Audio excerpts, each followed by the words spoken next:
The parapet jerks inward before you can raise your head. Wet clay, splintered timber, and torn sandbags stuffing slap into your face and collar. A duckboard tilts under your boot. The trench wall shudders again. You do not see the gun that fires at you. You see the damage, dirt in your mouth, a bay half blocked, a body wedged hard against the revetment because there is nowhere else to put it. If survival on the Western Front begins with a question, it begins here. Could you stay alive in this trench long enough to leave it? The trench is supposed to protect you. It does, until it does not. In dry weather, the walls hold shape for a while. In wet weather, the floor turns to paste, the parapet sags, and the sides creep inward under their own weight. A shell that lands near the lip may not kill directly. It may collapse half a bay, bury your legs, cut the duckboards loose, and force you into the open while the next rounds are already coming in. Exposure kills quickly. A sniper needs a cap rim, a hand, one cheek lifted too high above the fire step. A rifle bullet can strike before the sound reaches you clearly. If you stand where the parapet is worn thin, or if you lean too long over a damaged section after dawn, your survival odds narrow to inches. In trench warfare, inches matter more than bravery. A few inches decide whether the shot takes sandbag or skull. You can check that against letters from Ypres and Neuve Chapelle, where the same warnings appear again and again. Keep low, keep still, keep the rifle dry, keep your head down at first light. Unit war diaries from British and French sectors record shelling and sniping with cold brevity beside casualty figures that make the brevity look obscene. Trench maps from the Ypres salient show front lines so close in places that one badly repaired parapet could turn a whole bay into a target.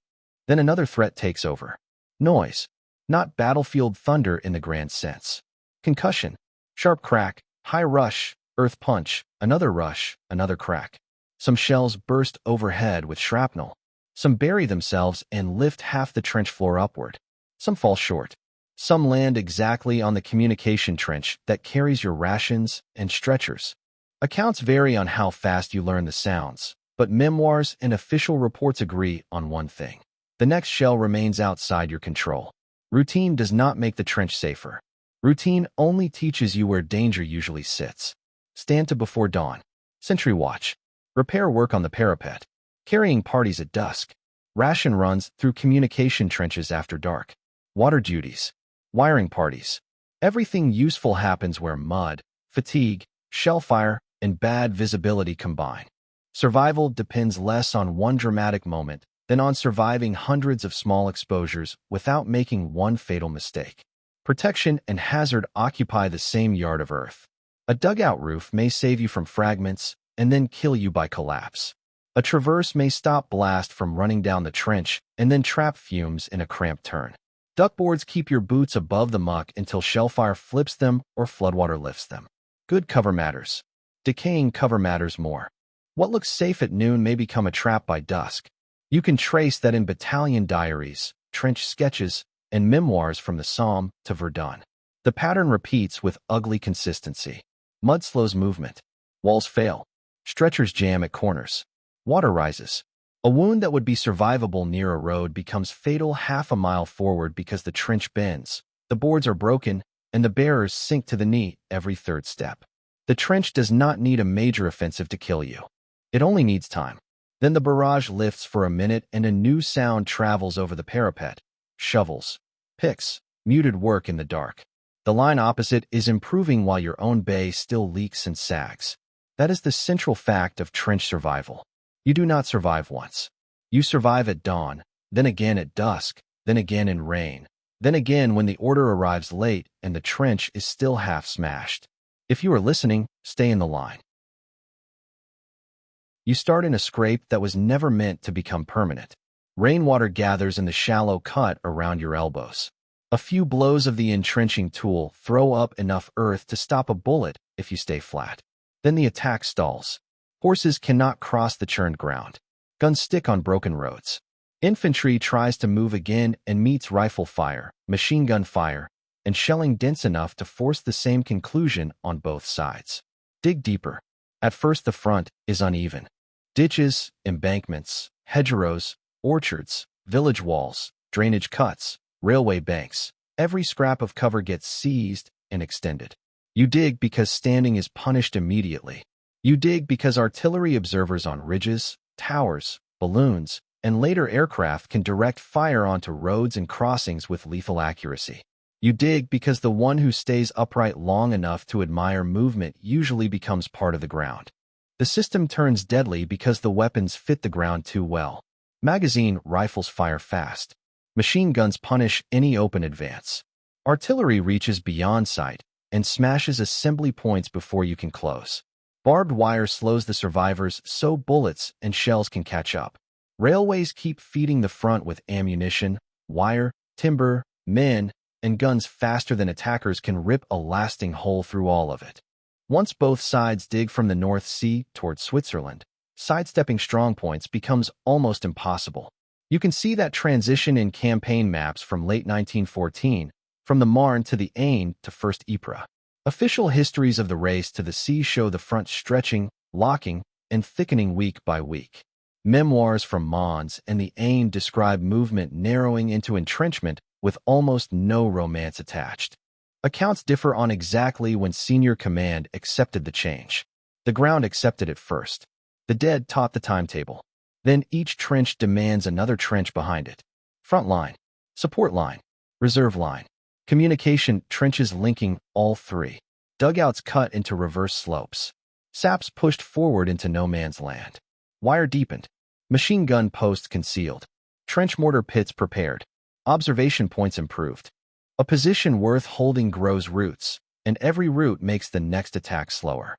By 1915, you are not attacking a line. You are attacking layers. That layered system kills in sequence. Wire checks your speed. Machine guns rake the open lanes. Artillery catches the assembly behind you or the survivors after you stall. If you enter the first trench, traverses break the space into short, murderous angles where grenades and bayonets matter more than range. If you gain a foothold, shells from the rear tear up the captured trench before support arrives. If support does arrive, the map may already be wrong and the runner's already late. Military adaptation comes, but never cheaply. Trench mortars, grenades, creeping barrages, bite-and-hold tactics, better liaison with artillery, better aerial observation, stronger platoon firepower by 1917 and 1918. Yet improvement does not erase the basic geometry. Every yard has likely been ranged, wired, reworked, and defended in depth. Every gain risks isolation. Every pause invites shellfire. The trench system does not remain because nobody learns. It remains because learning still costs lives by the thousand.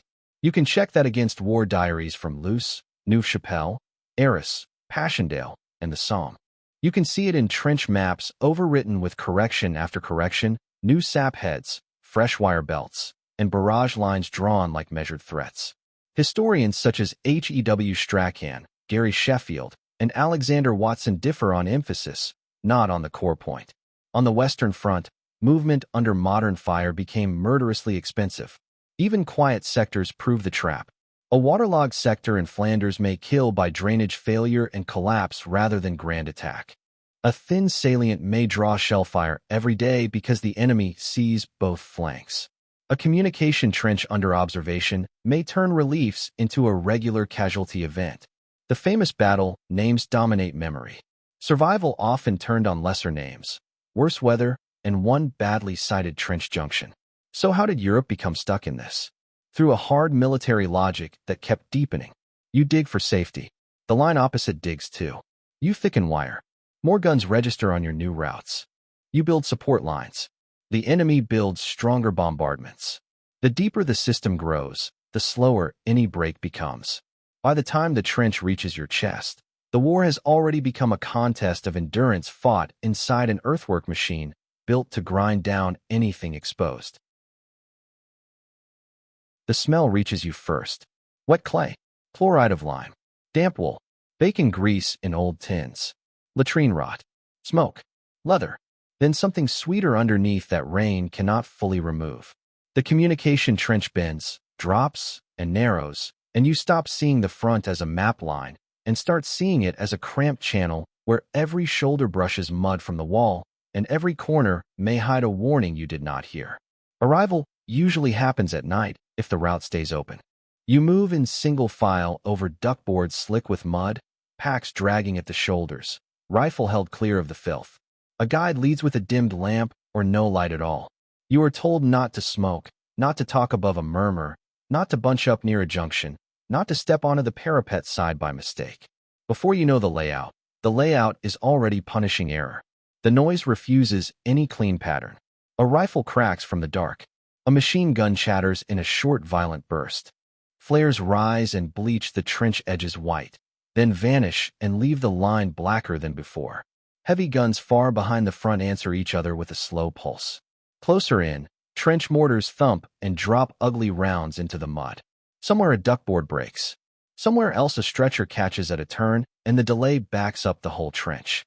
The front does not wait for orientation. You arrive, and work begins. Sandbags need filling. A bay needs repairing where rain has cut under the parapet. Water must be bailed from the sump. Rations have to be passed forward if the line is still open. Ammunition boxes need shifting. Sentries need relief. Someone points to a fire bay, and that becomes your position before the trench has explained itself to you. The shock is practical, not theatrical. Useful hands matter more than clean introductions. You can verify that in letters from new arrivals in 1915 and 1916, especially from the Ypres salient and the Somme, where first impressions repeat with striking consistency. Smell, darkness, crowding, noise, confusion over distances, surprise at how long a few hundred yards can take. Battalion war diaries record reliefs and trench work in flat language that often conceals miserable conditions beneath routine phrases. Trench maps help you understand the shape. They do not prepare your boots for the mud. Then the mud takes command. In chalk country, you may get firmer footing for a while. In Flanders, the trench can become a wet cut through ground that keeps trying to flow back into itself. One step off the duckboard may sink you to the calf. After shelling, the boards may float loose, tilt, or disappear under the muck entirely. A route that looked merely awkward at midnight can become nearly impassable by dawn. Delay means congestion. Congestion means noise. Noise draws fire. The trench also teaches by immediate penalty. Put a hand where wire catches the sleeve and tears it. Rest the rifle carelessly and mud creeps into the action. Pause at a corner and block a ration party. Lift too high on the fire step, and a shot clips the parapet inches from your cheek. Veteran habits look almost petty until the cost appears. Keep gear high. Keep still. Keep low. Learn the nearest dugout, the nearest sump, the nearest way out if the wall collapses. You can confirm that from memoirs of infantry from regular, territorial, colonial, and Dominion formations, and from official complaints about inexperienced troops exposing themselves in daylight. Sources differ on how fast new arrivals stopped making beginners' mistakes. Some learned in days. Some did not. The front punished inconsistency more reliably than ignorance. One careful night could be canceled by one careless minute at dawn. Dawn matters because stand-to comes before full light. You climb onto the fire step with everyone else. Rifles ready. Bayonets fixed in many sectors. Eyes on wire, shell holes, mist, broken stakes, anything that might move. This is when surprise attack is feared most. It is also when you are easiest to silhouette by accident. Nothing may happen for half an hour. That changes nothing. Routine keeps you alive by placing you exactly where danger is most expected. By the time T reaches the bay, if T reaches it, the trench has already altered your scale of thinking.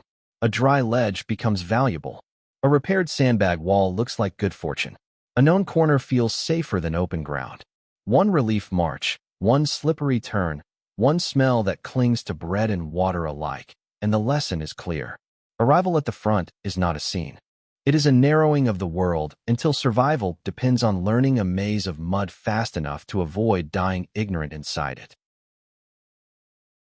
A shell lands on the traverse ahead and fills the trench with dust thick enough to taste. When the air clears, the shape of the system matters more than the blast. If you do not know where the bay turns, where the dugout mouth sits, where the communication trench branches, or where the parapet has thinned under rain, you waste seconds. In trench warfare, seconds are structural. They decide whether you reach cover, crowd a dead end, or stop where the next fragment arrives. The front line is not one straight groove. It is broken into bays and traverses so rifle fire, blast, and raiders cannot sweep the whole trench at once. The parapet faces the enemy, built from earth, sandbags, timber, corrugated iron, brushwood, whatever will hold shape under weather and shelling.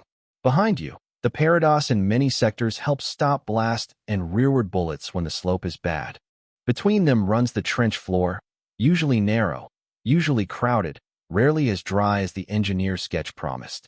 The fire step is the shelf you use to look and shoot over the parapet. Too low, and you cannot see.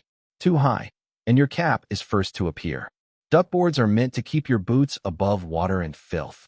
Meant is the key word. They crack, tilt, float, or vanish after bombardment. Sumps collect water where the trench intends it to go. Water does not always obey the intention. A line drawn neatly on a map can become a half-flooded slit after one night of heavy rain and shelling. Dugouts vary by soil and labor. In chalk sectors around Arras or parts of the Somme, deep dugouts can offer real protection from fragments, weather, and lighter shelling. In Flanders, where water sits high and the ground turns soft, depth may be impossible. Shelter there may mean a cramped recess roofed with timber and iron, enough to block rain, not enough to survive a direct hit. Soil type alters survival odds. The trenches were not a single standard experience. You can verify the layout in trench maps, engineer sketches, and instruction pamphlets used by British, French, and German units. The same vocabulary repeats in war diaries: bay, traverse, sap, strong point, communication trench, support line, reserve line, duckboards, revetment. Modern reconstructions by historians such as Peter Barton show how carefully these sectors were planned and how often shellfire ruined the plan. The map looks orderly from above. On the ground, it is a damaged machine under constant repair. Behind the front line sit support trenches and reserve trenches if the sector has enough depth. These are not safe. They are safer by degree. Artillery still reaches them. Gas can drift through them. Traffic jams during reliefs and attacks can make them deadly in their own right. Yet they matter because they hold men, tools, ammunition, food, and a little margin. If the front trench is smashed, support lines may slow the collapse. If communications fail, support lines may fill with orders already outdated.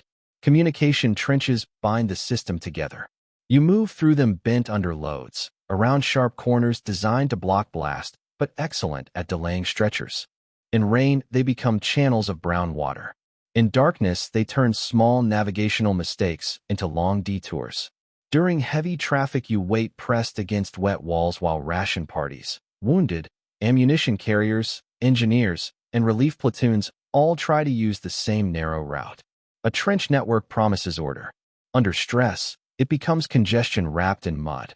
Then there are the latrines, refuse pits, bomb stores, dressing stations, and dump corners where all the ugly necessities of survival have to fit. Put a latrine too near and contamination spreads. Put it too far and using it at night becomes a risk. Store bombs badly, and one shell may set off a local disaster. Site a dressing station in a shell-prone bend, and your wounded lose precious minutes. The trench system is not only cover. It is a compressed arrangement of risks competing for the same few yards. You can hear the same warning in memoirs from Ypres, in engineering reports, and in dry battalion diary entries after bombardments. Trenches decay constantly. Walls slump. Sandbags rot. Drains fail. Duckboards disappear. A line that looked serviceable yesterday may mislead you today. Survival depends on knowing the trench by habit, not only by map, because the barrage keeps redrawing the ground. By the time you understand the layout properly, the layout has already become part of the fight. Where can you stand unseen? Which bay floods first? Which dugout survives medium shelling? Which communication trench still carries stretchers after rain? Which corner traps blast? Those questions decide daily odds long before any attack begins. The trench is a machine built from earth, timber, and guesswork under fire. Every piece matters. Every piece breaks. You wait cold before you can call it sleep. Water drips from the dugout roof onto your collar. The blanket smells of damp wool and old sweat. A runner is already asking for a carrying party because rations are up and the route may not stay open. Daily survival begins before daylight because the trench has no idle hour. Boots have to go back onto swollen feet. Rifles need checking for mud. Water must be fetched. Tea must be heated if fuel and time allow. Food reaches you by luck, labor, and weather. Bread stales quickly. Bully beef becomes a condition of life rather than a meal. Bacon grease clings to tins and fingers.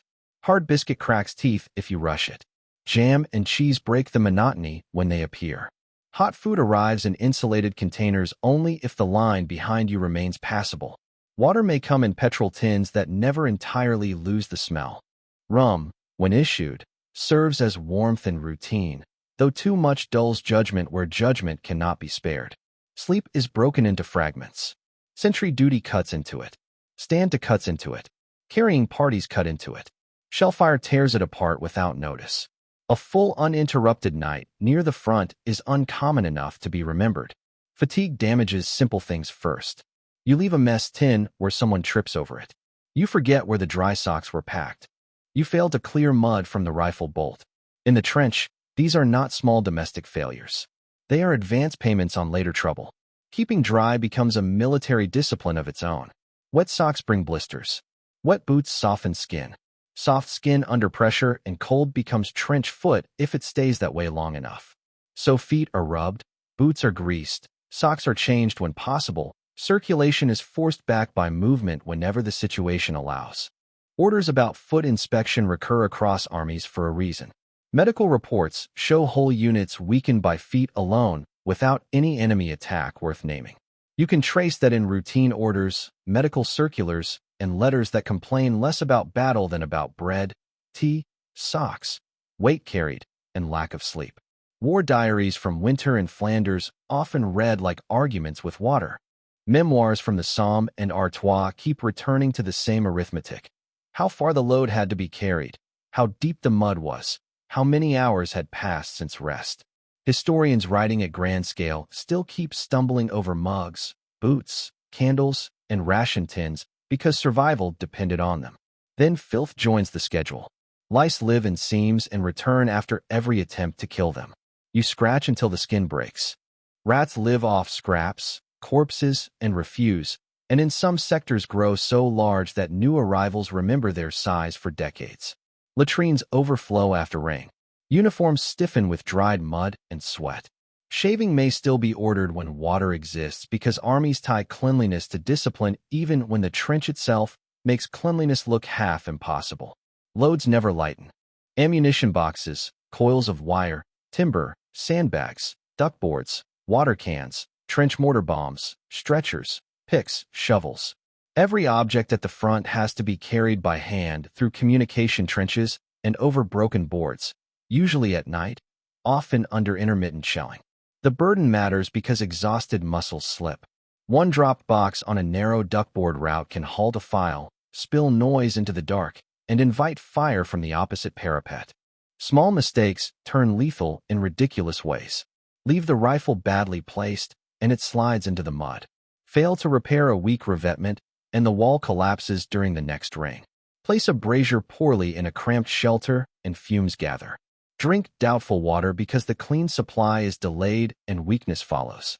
Skip foot care once because the trench is busy and the damage begins under the skin before you notice it on the surface. You can verify that from trench manuals, sanitation instructions, and personal diaries full of repetition. The repetition is the evidence. Nobody writes about socks, tea, sleep, and filth month after month unless those things are shaping who remains useful.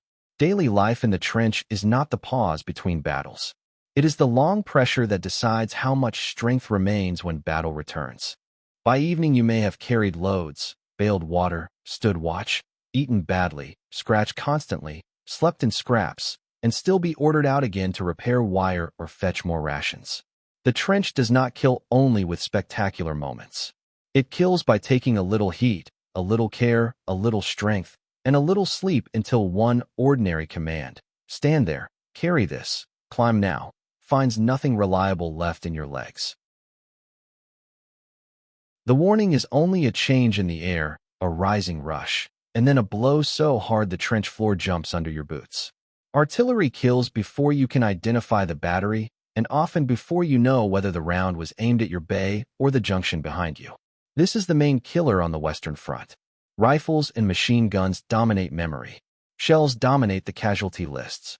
They tear bodies open, collapse dugouts, bury men alive, smash duckboards, cut wires, and turn cover into debris. Different shells create different dangers. Shrapnel bursts overhead and scatters bullets downward over open ground and shallow cover. High explosive rips parapets apart and drives splinters of timber and iron through any crowded bay. Trench mortar bombs fall with a slower, ugly arc and burst in confined spaces where the blast rebounds from mud walls. Heavy shells from far behind the line do not need perfect accuracy. A trench line is long, occupied, and predictable enough to punish by area alone. The worst part is invisibility. You do not exchange fire with artillery in the direct sense. You receive it.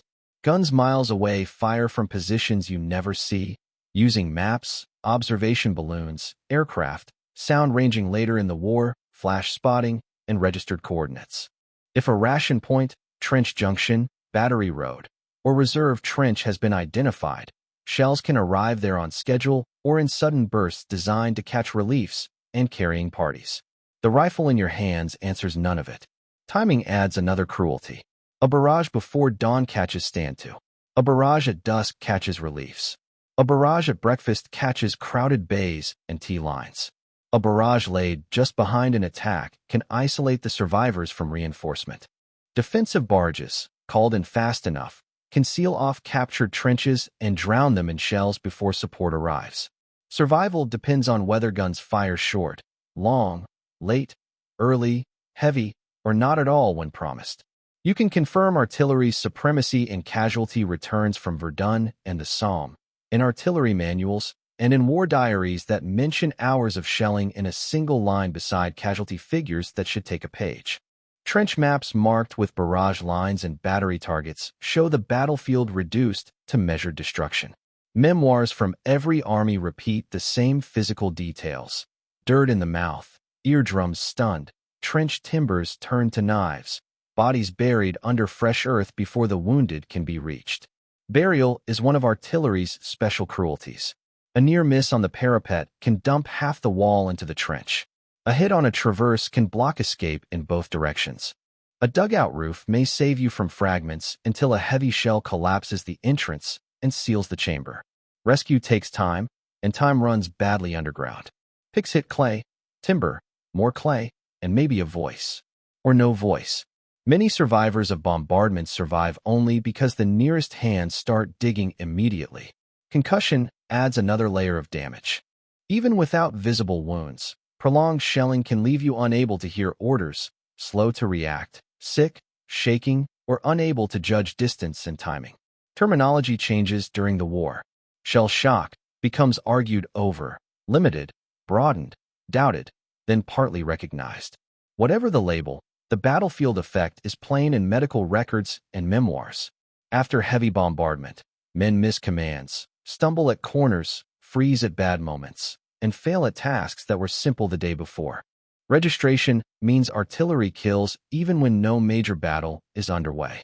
Harassing fire falls on crossroads, trench junctions, ration routes, headquarters dugouts, and battery roads because those places remain useful and therefore vulnerable. If a unit grows careless during a quiet hour, a handful of well-placed rounds may kill more efficiently than a long, inaccurate barrage.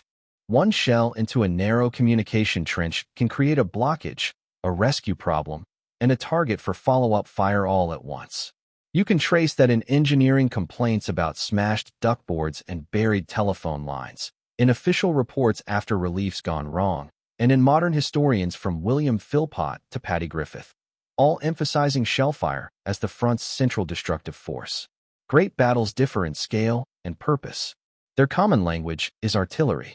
It prepares attacks, breaks attacks, isolates gains, ruins roads, kills horses, buries cables, and punishes every predictable route to the line. By 1917 and 1918, counter-battery work improves, fuses improve, coordination improves, predicted fire improves. Your odds may improve a little under competent planning. Yet none of that makes the shell merciful. It only makes it more efficient. You hear the next rush, flatten against the wall, or dive toward the dugout, and the rule becomes very plain. On the Western Front, the most dangerous weapon is often the one you never see, fired far beyond the horizon, arriving on a schedule that never includes your consent. A bullet snaps over the parapet, so close that the air seems cut rather than broken. You drop before the second shot. That is the lesson. Snipers, rifles, and machine guns do not need spectacle. They need exposure. A hand on the parapet, a silhouette on the fire step, a file crossing open ground, a carrying party delayed at a break in the trench. These are enough. If artillery rules the battlefield broadly, aimed fire rules the inches where your body becomes visible. The ordinary rifle is bad enough. Opposing trenches can sit close enough in sectors around Ypres, Artois, and the Somme for a careful rifleman to punish any routine sloppiness. Dawn and dusk stand to are dangerous because everyone must watch the wire and because visibility is just uncertain enough to tempt movement. A periscope helps. A loophole plate helps. A stronger parapet helps. None of them help if you rise too high or linger too long over a damaged bay. Snipers sharpen the risk. A sniper watches habit. The same cap appearing at the same break in the sandbags at the same hour becomes a target. A patched parapet, a latrine path, a water point under partial cover, a known listening post, even a tree stump in no man's land that masks a view line. All of it matters. Sniping is not only marksmanship. It is patience aimed at predictability. In memoirs and trench notes, the warning repeats. Never show the same place twice if the line opposite has noticed it once. Machine guns enlarge the danger from inches to yards.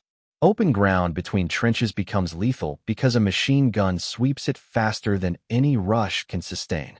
A carrying party caught crossing a gap, a relief file forced out of cover by shelling, or attackers advancing through wire under observation can be cut down in seconds. Early war attacks run into this fire repeatedly. Later tactics improve, but the punishment for exposed movement never disappears. You can verify that in infantry manuals, trench sketches showing loopholes and traverses, and war diaries recording daily sniping casualties in sectors too quiet for headlines. Letters from the Ypres salient and the Somme complain about one-bullet days that still produce stretcher work. Official reports after failed attacks return obsessively to machine gun placement, interlocking arcs, hidden nests, and enfilade fire. Historians from John Keegan to Tim Travers emphasize the same point. Exposed movement was the battlefield's great tax. The ground makes everything worse. Shell holes offer cover until they fill with water or become registered points of fire. Broken wire slows you exactly where the machine gun wants time. Mud prevents a quick rush and forces bunching. A small rise in the earth that looks useful from behind may expose the whole body once you reach it. The trench line teaches a brutal contrast. What seems like safety from one angle becomes a killing zone from another. Defenses adapt. Parapets get strengthened. Loopholes are cut. Periscopes are used to observe without exposing the head. Steel helmets improve survival against fragments more than bullets. But every improvement that lowers one risk tends to expose another. A narrow loophole protects the face and limits the field of view. Stay too close to it, and an enemy round or fragment can still strike through.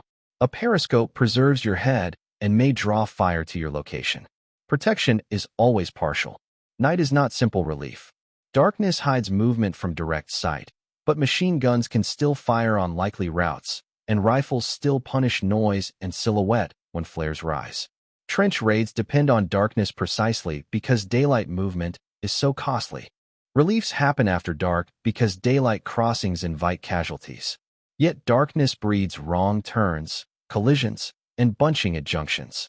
The absence of light changes the form of the danger. It does not remove it. You can trace that in patrol reports, in trench maps showing suspected machine gun nests, and in memoirs that remember one small opening in a parapet as if it were a notorious crossroads. Accounts vary on exact distances in some sectors because shelling constantly altered the ground. The effect stayed constant. If the enemy could see you, the enemy could range you. If the enemy could predict your path, the machine gun could own it. The final cruelty is that aimed fire often arrives during ordinary work. Repairing wire, looking over damage after shelling, carrying food, taking over a new bay, fetching water. A famous attack may last an hour. Exposure by rifle and machine gun stretches through every day in smaller portions. One shot for curiosity, one burst for a delay, one hidden arc over open ground. The trench does not only fear great violence. It fears the exact bullet waiting for the exact inch of carelessness. The alarm starts as a shout, a gong, a rattle, anything loud enough to move hands before the gas reaches you. You fumble for the mask because seconds matter more than elegance. The cloud does not need drama. It needs wind and delay. Chlorine first, later phosgene, later mustard in a different and even more treacherous form. Gas turns air itself into a hazard, and the trench, deep, enclosed, badly ventilated, helps it linger exactly where you have been told to shelter. Early gas attacks are worst when warning fails. Chlorine at Ypres in 1915 shocks because protection is improvised, uneven, and often inadequate. Makeshift cloths, urine-soaked pads, crude veils. Some measures help a little, some hardly at all. More reliable respirators appear later, and armies improve drills because the first lesson is savage and unmistakable. If the mask is not immediately available, immediately fitted, and immediately sealed, the line may hold on paper and still fill with coughing, blindness, and panic.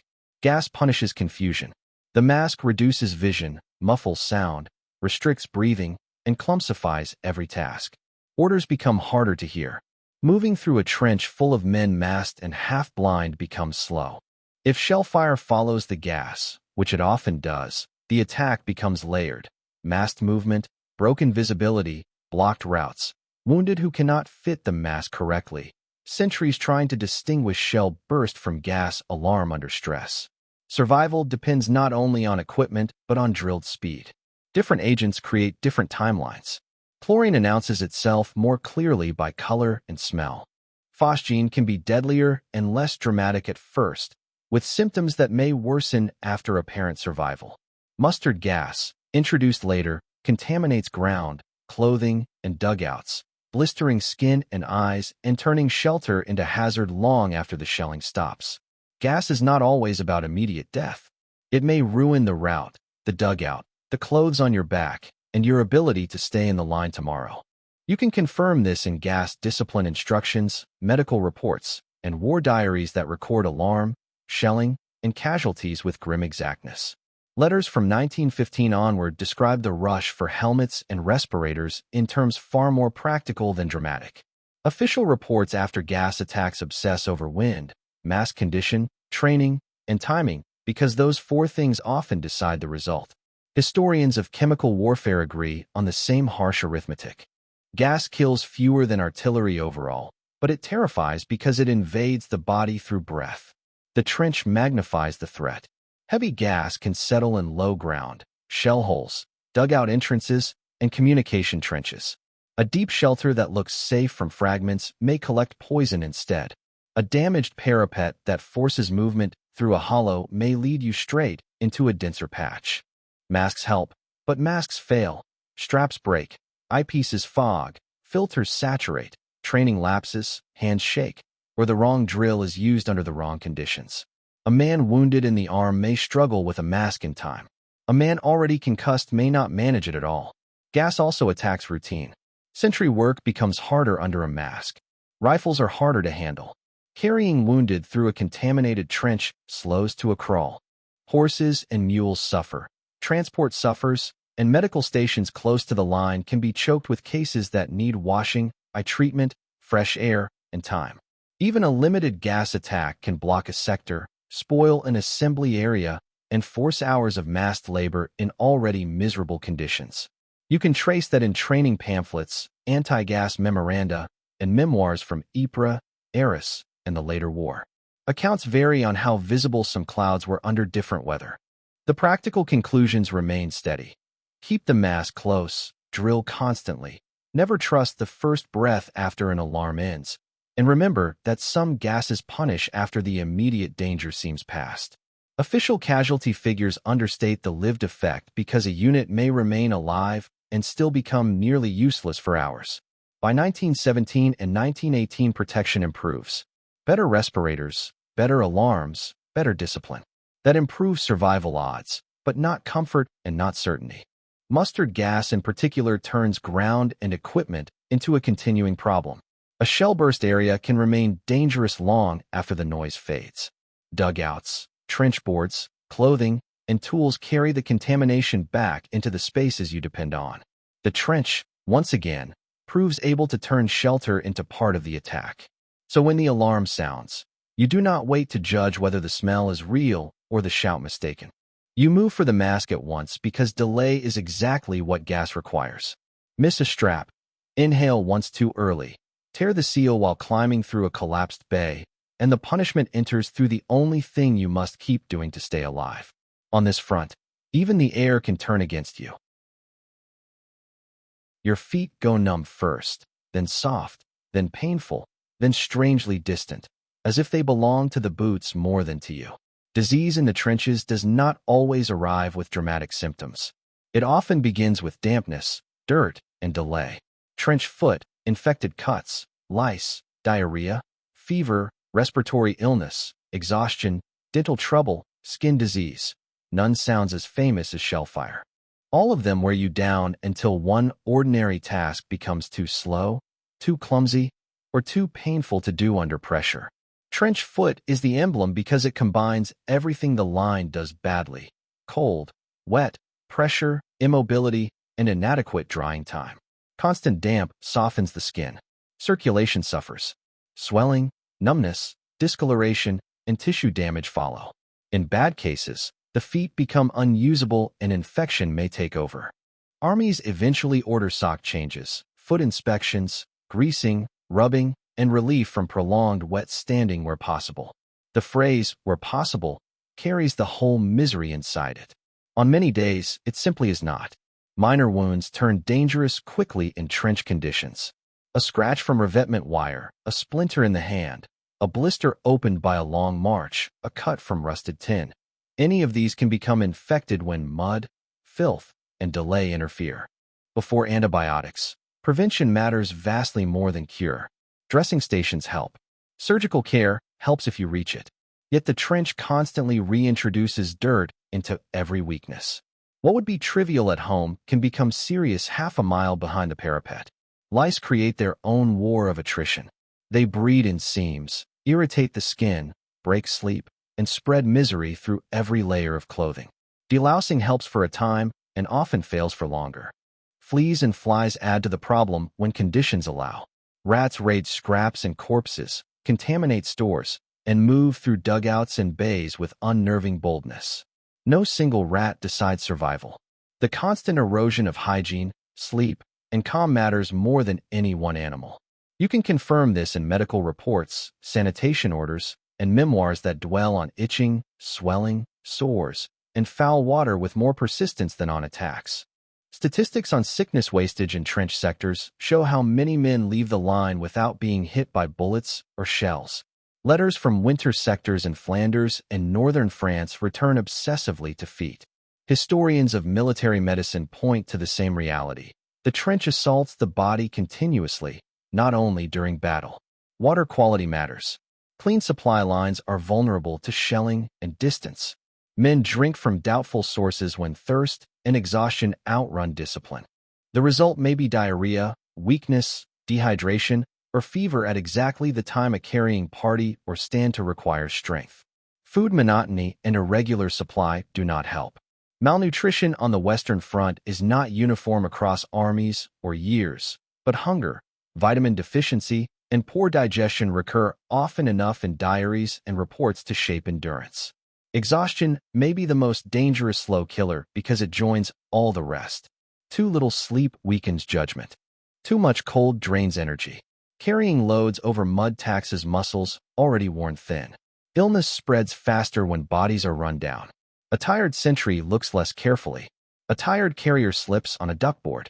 A tired worker delays one repair and leaves a parapet weak for the next barrage. Disease and fatigue turn the trench into a system where small failures multiply. You can trace that in battalion routine orders insisting on hygiene, in medical notes on trench fever, dysentery, and skin conditions, and in memoirs from every nationality fighting in the West. Sources differ on prevalence by sector and season, which is exactly the point. Conditions vary. Risk never disappears. A chalk trench in dry weather and a flooded Flanders Bay in winter do not punish the body in the same way. Both punish it relentlessly. Bodies also recover poorly under constant pressure. A cough lingers because damp air and smoke remain. A twisted ankle is walked on because the line is short of hands. Teeth rot because diet, stress, and access to care all work against you. Fever may push you to the dressing station or may not, depending on severity and the needs of the unit. Sick is not a simple category where the front is concerned. Many men remain present and useful only by degree. By the time a formal wound arrives, the body may already be weakened by weeks of wet, lice, bad sleep, poor food, and untreated minor damage. That changes everything. Strength fades before collapse becomes obvious. A simple order takes longer to obey. A march hurts sooner. A stumble becomes harder to recover. The trench does not only aim to kill you quickly. Often it works by making you slightly less capable every day until the next shell, the next raid, or the next dawn stand-to finds a body already half spent. You step off the duckboard, and the mud takes your boot almost to the ankle. Ahead, the wire is only a darker black against black sky, and somewhere beyond it another patrol is listening.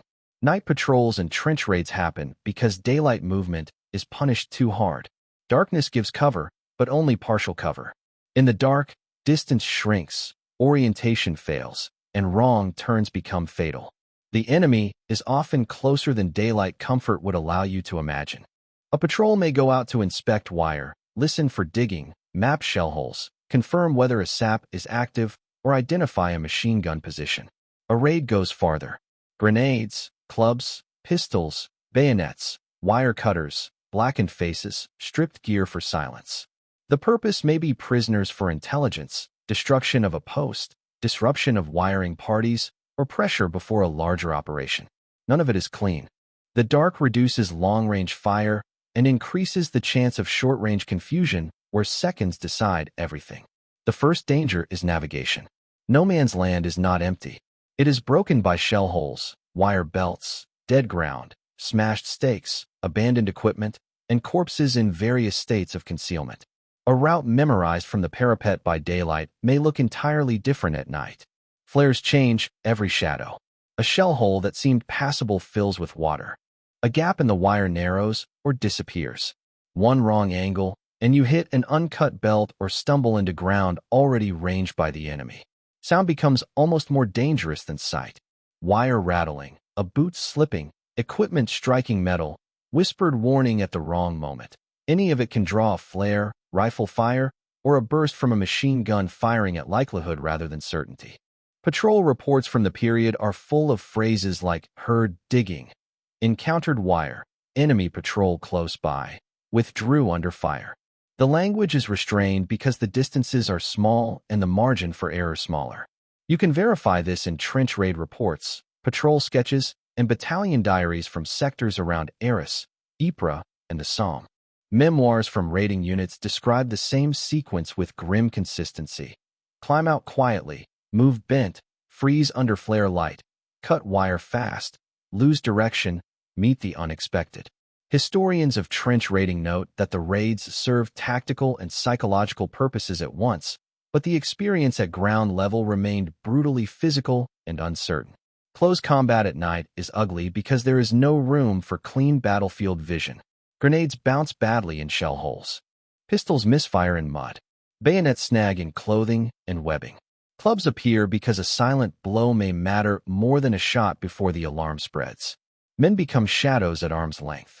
Friend and enemy can be confused in the same crater if the flare light dies at the wrong moment. Training helps. It does not cancel darkness. Even a successful raid may become deadly on the return. Once alarm spreads, machine guns fire on likely withdrawal routes. Defensive artillery may come down on no man's land and the jump-off trench together. Wounded become a particular burden because carrying one body back through wire and mud under flare light slows everyone. Orders may say the raid lasts minutes. Minutes stretch in the dark when a route collapses under shelling or the gap in the wire can no longer be found. You can trace the tactical purpose in official reports and the lived cost in letters and memoirs. Raids may bring back prisoners, maps, shoulder straps, or proof that an enemy unit now occupies the line. They may also bring back little beyond wounded and the knowledge that the wire is thicker than expected. Accounts vary on how useful some raids were strategically. The physical hazards do not vary much.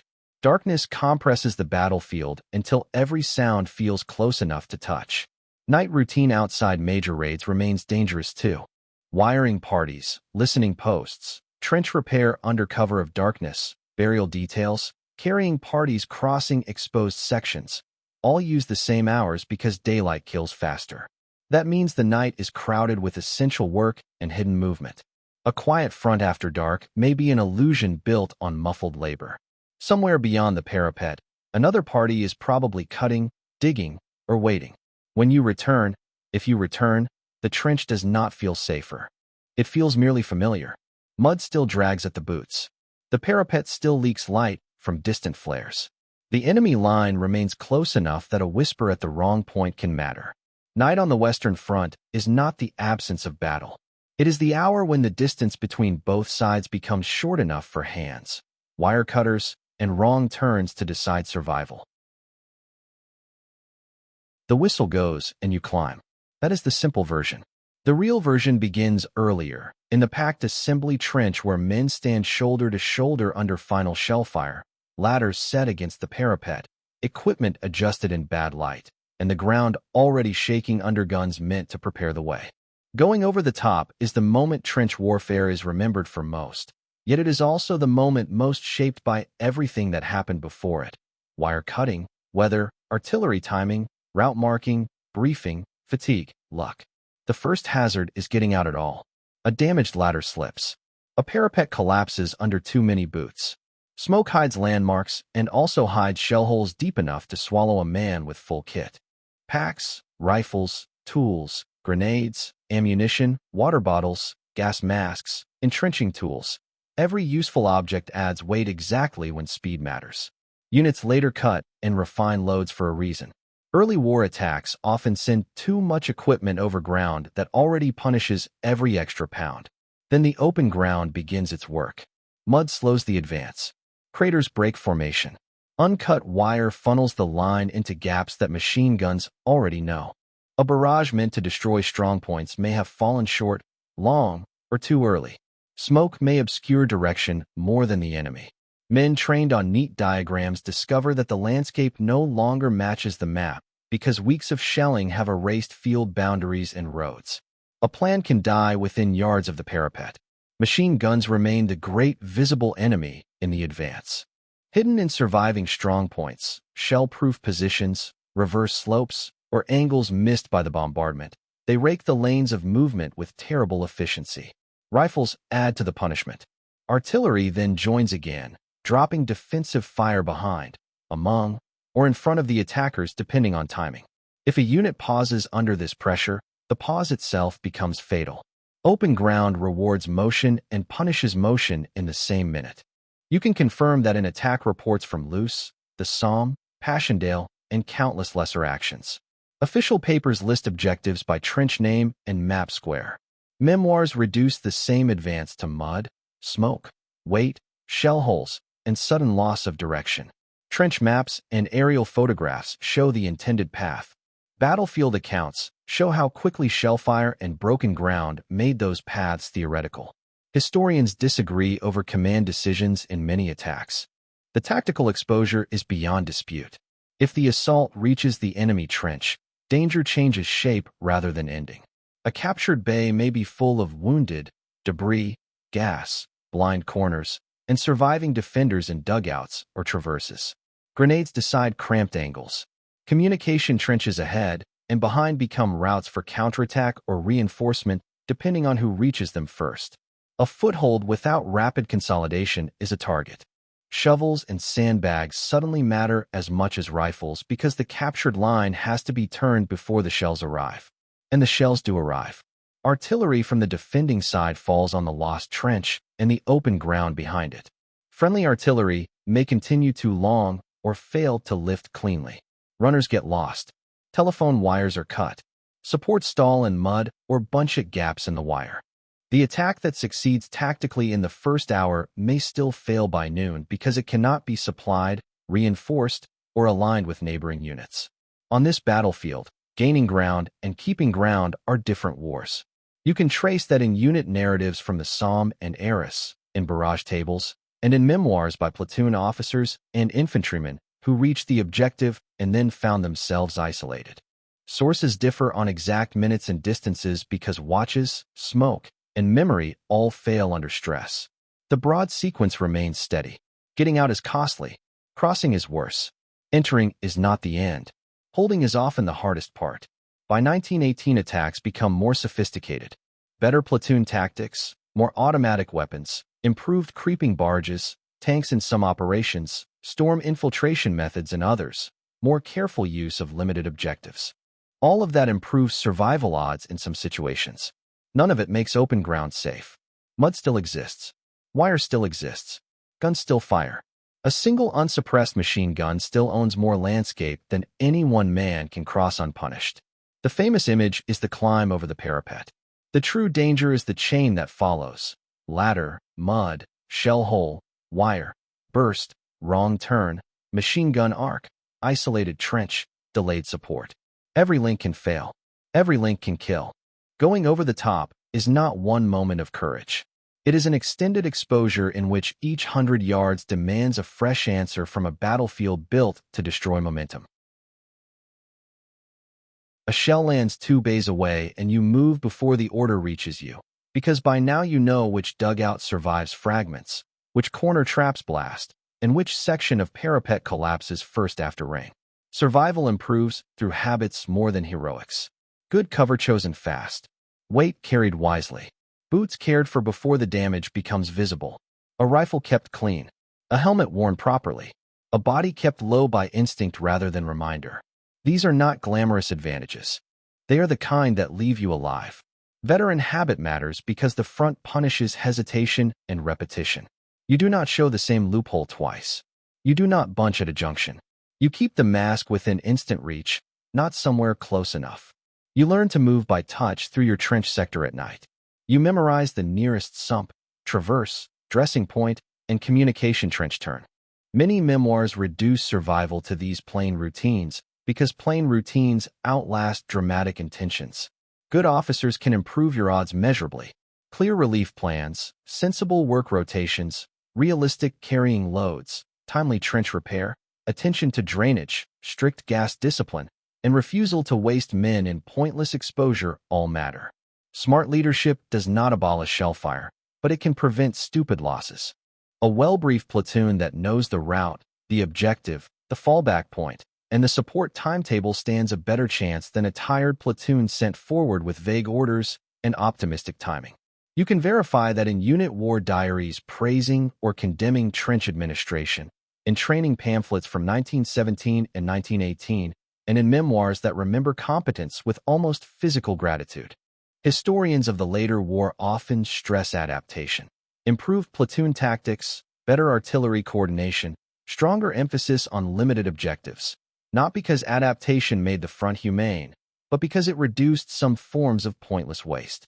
Survival odds rise when systems work slightly less badly. Discipline matters in unromantic ways. Foot care followed. Socks changed. Water treated with caution. Rifle bolts checked. Helmet worn even when uncomfortable. Dugout candles managed carefully. Bomb stores kept tidy. Listening during stand-to instead of drifting. Under trench conditions, discipline is not merely obedience to authority. It is a set of repeated acts that prevent decay from outrunning combat readiness.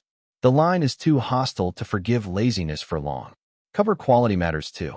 Deep dugouts in chalk sectors increase survival under shelling. Well-built traverses limit blast. Better drainage cuts sickness. Strong duckboards preserve movement.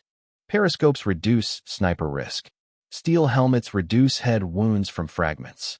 By 1916 and 1917, improved helmets across armies alter fragment survival significantly even if they do little against direct rifle fire. Engineering labor, often overlooked in dramatic accounts, saves lives every day by making the trench slightly less ruinous. Luck remains unavoidable. A careful man may die from one shell at a ration point. A careless one may survive months. Yet luck works best when given something to work with. A low profile, a repaired bay, a dry pair of socks, a prompt mass drill, a competent section leader, a trench route known by touch. These do not guarantee survival. They narrow the ways you can be lost. On the Western Front, narrowing risk is often the highest form of control available.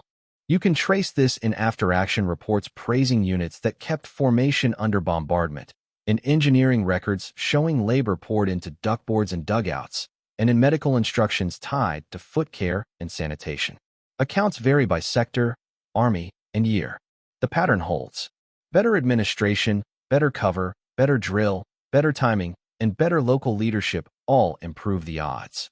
None of them removes the battlefield's power to reverse the outcome in a minute. Experience also teaches when not to move. Do not crowd a trench mouth after shelling. Do not expose yourself to inspect damage before the enemy has finished ranging the spot. Do not rush into an open bay because it looks empty. What appears safer may be the exact place just marked by an observer. Light irony enters trench life here because military absurdity is often obvious only after casualties make it impossible to ignore. Many frontline memoirs quietly note that common sense sometimes had to fight its own side's paperwork. So what improves your odds? Veteran habits, good cover, competent officers, disciplined routine, careful timing, better equipment, local knowledge, and luck that arrives at the right minute instead of the wrong one. None is dramatic by itself. Together, they form the narrow margin between serving in the trench and being swallowed by it. On this front, survival often belongs to the body that learns the line faster than the line learns the body. The trench wall gives way under your left hand and drops half a bay into brown water. Behind you, the communication trench is blocked by a mule load gone over in the mud. Ahead, the runner says the support party is late and the telephone line is cut again. This is how survival gets ruined. Not always by one great catastrophe, but by weather, weak leadership, bad construction, delayed support, broken communications, and exposed movement piling into the same hour until every margin disappears. Bad weather is not background. In Flanders, it can become the dominant force. Rain floods trenches, turns duckboards loose, swallows tracks, fills shell holes, and makes stretcher work almost impossible. Frost creates different trouble: numb fingers, hard ground, brittle boards, hidden ice, and feet kept wet inside frozen leather. Weather alters artillery effect, movement speed, visibility, disease risk, and morale all at once. A plan that is merely difficult in dry conditions becomes ruinous in rain. Poor leadership worsens every natural problem. Vague orders send units to the wrong bay or wrong trench line. Unrealistic carrying loads slow reliefs. Work is misprioritized. Repair is delayed.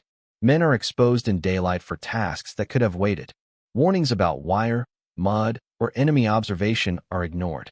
Official reports across the war are full of quiet phrases that conceal glaring failures. Route congested, communication interrupted, support delayed, objective not clearly identified. Behind each phrase sits wasted time and avoidable death. Bad trench construction is a killer in its own right. Weak revetments collapse under rain and shelling. Poor drainage breeds sickness and immobilizes movement. Dugouts without proper support turn into burial chambers. Latrines sited badly contaminate living areas. Bomb stores placed carelessly magnify shell hits. Frontline diaries complain endlessly about labor for a reason. Trench engineering is not secondary to combat. It is combat by other means, carried out against weather and artillery with picks and timber. You can verify that an engineer reports, battalion war diaries, and trench maps revised after every bombardment. Letters from Passchendaele and the Ypres salient often read like evidence for a prosecution against water itself. Medical reports show sickness rising where drainage and rotation fail. Historians of the Western Front repeatedly note that logistics, labor, and local administration shaped casualty patterns as surely as tactical doctrine did. The battlefield punished neglect methodically. Delayed support ruins survival when timing matters most. An attack that reaches the first objective but waits too long for ammunition, tools, or reinforcing platoons becomes a shell target. A trench under bombardment that does not get fresh sandbags, timber, and pumps promptly becomes weaker by the hour. Wounded left too long in a communication trench lose blood, warmth, and chance together. On the Western Front, lateness is often a physical hazard rather than a clerical inconvenience. Broken communications magnify the damage. Telephone lines are cut by shellfire. Runners get lost in smoke or mud. Flares are misunderstood. Pigeons cannot fix a route blocked by water and debris. Units act on orders already out of date because no faster message gets through. The line has little tolerance for confusion. A barrage lifting late by minutes, support going to the wrong bay, or reserves waiting on an order that never arrives can reverse the outcome of a whole local action. Exposed movement remains the final punishment for all of it. When trenches are flooded, troops crowd the few surviving boards and crossings. When communication trenches collapse, supply files are forced into the open. When leadership blunders, movement starts at the wrong hour. When support is late, somebody must hurry. The open stretch that looked manageable on a map becomes a shooting lane under machine gun observation. A small administrative failure walks bodies into aimed fire. You can trace these patterns in after-action reports from the Somme, 3rd Ypres, and countless small sectors that never became famous. Memoirs and letters give the same sequence in plainer words. Too much mud, too little warning, no clear route, support missing, shelling too heavy, movement exposed. Accounts vary on blame in any one case. The structural causes recur too often to ignore. Bad weather and bad systems feed each other. So what ruins your odds most reliably? Wet ground, poor drainage, weak trench work, broken lines of communication, delayed support, exposed movement, and leadership that mistakes optimism for preparation. Courage cannot compensate for all of that for long. A good trench makes survival difficult. A bad trench under bad management makes survival accidental. When the walls slump, the route jams, and the order arrives late, the front reveals its ugliest rule. Once the small systems fail, death arrives by several methods at once. The splinter enters high in the thigh, and you stay upright for 3 steps before the leg stops answering properly. Surviving the trench does not mean escaping it.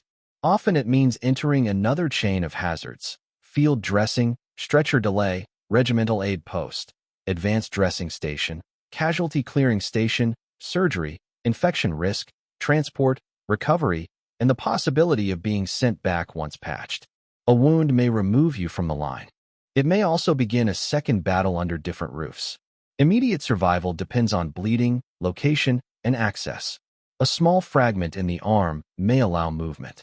A belly wound, chest wound, or severe limb injury turns minutes cruelly important. First field dressings help. Tourniquets help in some cases. Nearby hands help most of all. Yet the trench complicates every evacuation. Narrow communication trenches delay stretchers. Mud swallows feet. Shellfire stops movement. A man who could survive on a road may die waiting in a half-flooded trench bend. Regimental aid posts and advanced dressing stations sort the urgent from the hopeless as best they can under pressure. Morphine may appear. Bandages are replaced. Shock is managed if possible. Clothing is cut away. Mud has to be dealt with as much as the wound itself. The entire system is shaped by flow. If casualty numbers stay within capacity, survival improves. If a barrage, failed attack, or gas strike overwhelms the route, the wounded stack up in dangerous time. You can verify that in medical service reports, casualty clearing station records, and memoirs from stretcher bearers who often saw the battlefield from its worst angle. War diaries note evacuation difficulties with sparse language that hides enormous suffering behind phrases like, "Many wounded could not be brought in until night." Historians of military medicine point out that the Western Front did improve survival through organized evacuation and surgery. Improvement never canceled distance, mud, or shellfire. Field hospitals and casualty clearing stations become places of real rescue and real loss.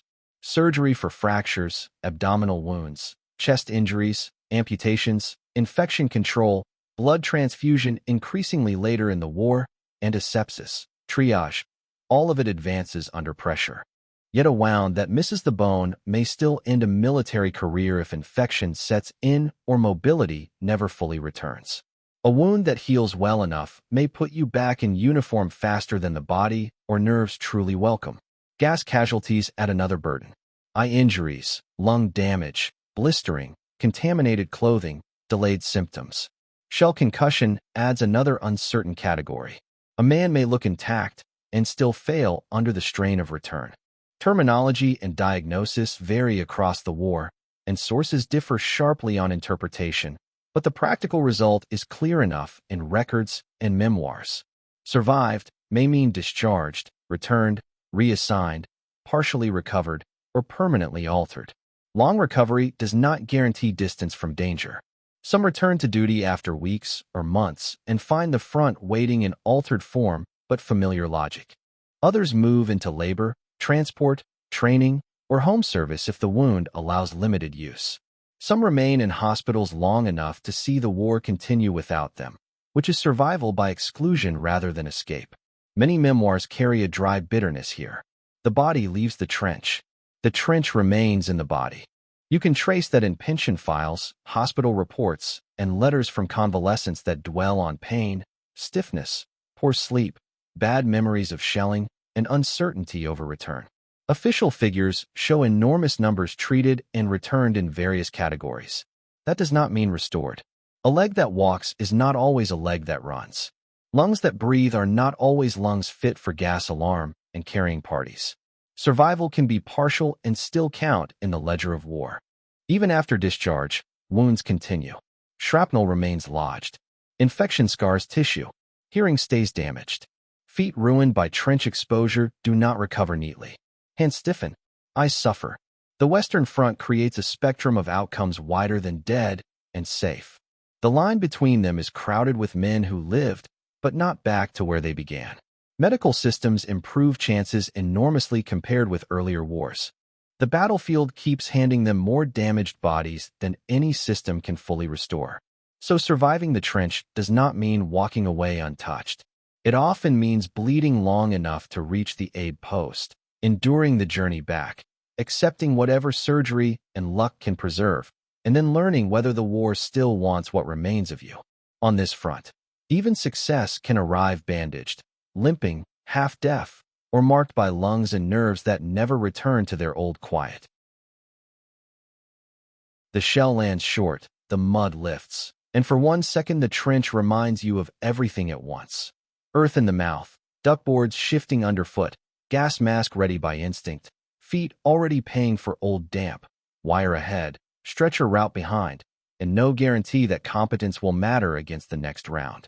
So could you survive in the trenches of the First World War? Yes, but only under conditions narrow enough to make the word could feel far less generous than it sounds. Survival depends first on where and when you arrive. A quiet chalk sector with solid dugouts, decent drainage, good officers, and regular reliefs offers better odds than a waterlogged Flanders sector under constant shelling. A line in 1918 may offer better helmets, better gas masks, stronger platoon tactics, and improved medical evacuation than a line in early 1915. Those improvements matter. They do not create safety. They merely cut away some of the worst forms of waste. Survival depends next on role and exposure. A frontline infantryman handling sentry duty, patrols, carrying parties, and attacks faces different odds from artillery crews farther back or engineers with different patterns of risk. Even inside infantry work, timing matters. A unit in routine rotation suffers differently from a unit committed to a major offensive at the Somme, Verdun, Passchendaele, or the German spring offensives. You are not measuring one trench experience. You are measuring a shifting set of hazard zones. The evidence is consistent on what kills first and most often. Artillery remains the principal killer. Exposure to aimed fire comes next in daily threat. Gas terrifies and sometimes kills, especially when warning and equipment fail. Disease, trench foot, infection, lice, and exhaustion steadily reduce capacity until ordinary tasks become dangerous. Bad leadership, flooded trenches, delayed support, and broken communications worsen everything. Good habits, solid cover, local knowledge, disciplined routines, and luck improve the odds but never secure them. You can confirm that in war diaries, trench maps, medical records, evacuation reports, letters from Ypres and the Somme, memoirs from Verdun and Arras, and the work of historians across the field. Sources differ on emphasis, numbers in particular actions, and the balance between tactical failure and adaptation. They do not differ much on the core reality. The trench is an environment where weather, engineering, weaponry, and human endurance all combine to decide survival, usually without asking permission from courage. Could experience help? Absolutely. Veterans learn the line's grammar: where not to stand, when not to move, how to care for feet, how to keep equipment ready, how to hear danger in changes of sound and routine. Could competent officers help? Yes. Could better logistics, deeper dugouts, better masks, stronger helmets, improved artillery coordination, and sensible limited objectives help? Yes again. By late war, all of these improvements raise the odds in measurable ways. None removes the battlefield's power to reverse them in a minute. That is the hardest part of the answer. Survival in trench warfare is never fully in your control because too many decisive factors sit outside your hands. A single shell on the right bay, a relief delayed by mud, a wire belt left uncut, a mask strap broken at the alarm, a stretcher party stopped by shellfire, a trench collapse at dawn, a machine gun missed by the barrage. The Western Front is a machine that takes careful preparation and then asks luck to do the last impossible part. If you arrived healthy, learned quickly, obeyed the practical disciplines, served under competent leadership, avoided the worst offensives, benefited from improving equipment, and received timely evacuation when hit, you might survive. Many did. Millions also did not, or survived only in partial form, wounded, gassed, broken in body, altered in nerve, changed permanently by mud, blast, and attrition. Could you survive? Is therefore answerable only with conditions attached like sandbags to a failing wall. The trench never promised fairness. It rewarded skill unevenly, punished error brutally, and sometimes killed the careful before the careless. Yet the record does show patterns. Better cover helped. Better drill helped. Better medical systems helped. Good drainage helped. Light loads helped. Fast reaction helped. Smart local command helped. Luck remained the final judge. In that sense, survival was real, but never reliable. It was a narrow path through mud, shellfire, disease, and timing. So the evidence-based answer is this. Yes, you could survive the trenches of World War I, but only if many variables lined up in your favor, and even then only provisionally, day by day, barrage by barrage, winter by winter. The trench did not ask whether you deserved to live through it. It asked whether your cover held, your body held, your unit held, and the next shell landed somewhere else.